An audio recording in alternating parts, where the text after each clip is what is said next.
আসসালামু আলাইকুম। 2017 Camry belt fitting করার জন্য 14 নম্বর বক্স, একটা 10 নম্বর বোর্ড বলতে লক করে নেবেন। টেনশনারটা প্রথমে ডায়নামো, পরে টেনশনার হইয়া মেইন পুল্লি,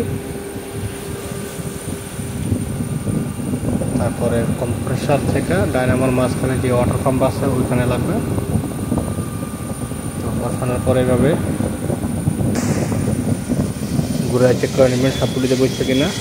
14 নম্বর বক্স দিয়ে আবার প্রেস করে বোল্ট বাই করে নেবেন। এখানে সব পুরো বরাবর বইছে। দেখেন এখানে মেইন পুলের নিচে ডয়েল পিন আছে, তো এই জায়গায় বরাবর বসে না, হয় জায়গায় মারো।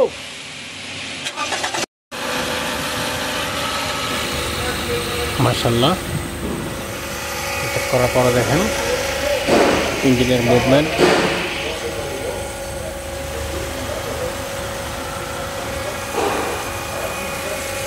সব বরাবর আছে। সবাইকে অনেক অনেক ধন্যবাদ। আল্লাহ হাফেজ।